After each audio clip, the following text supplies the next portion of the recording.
Salut à tous les amis, j'espère que vous allez bien. Aujourd'hui, je vais vous présenter quelques petits changements mineurs sur iOS 13 Beta 3. Donc pour avoir iOS 13 Beta 3, il faut bien sûr télécharger la bêta profil que j'ai montré dans la bêta 2.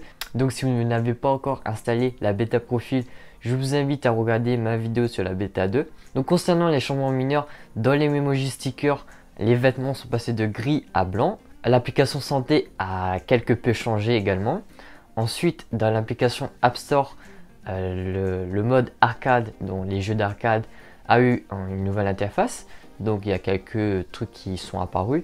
Donc ça tease un peu les prochains jeux qui vont arriver. Je suis un peu pressé de jouer à ces nouveaux jeux arcade en espérant que ça soit pas payant, connaissant Apple. Ensuite, concernant pour les joueurs Fortnite, je vous rassure, je suis parti sur Fortnite.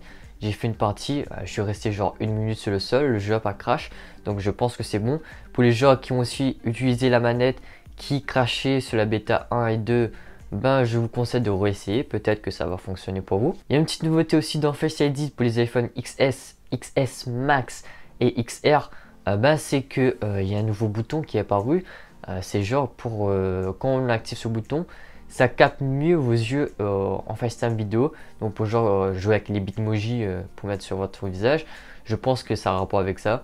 Bon, excusez-moi si je me trompe. Voilà, je vais vous mettre une capture d'écran à vous traduire. En tout cas, ce n'est pas disponible sur les iPhone X. Aussi pour les iPhone 7 et 7 Plus, la bêta 3 n'est pas encore sortie pour vous. Je ne sais pas si à l'heure où je vous parle, elle est sortie. Mais en tout cas, quand elle est sortie hier soir, j'ai vu un article qui disait que l'iPhone 7 et 7 Plus n'est pas sorti pour eux. Concernant aussi l'automatisation, il y avait un nouveau truc en bas, l'automatisation sur raccourci.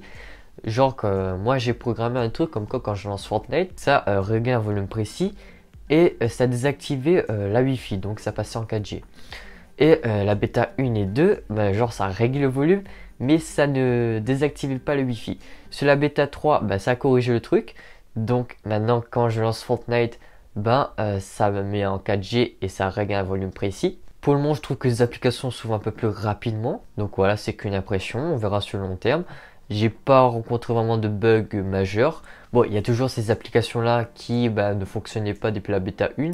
Par exemple, moi, c'est une application NPerf qui en fait testait la connexion d'internet, enfin la vitesse.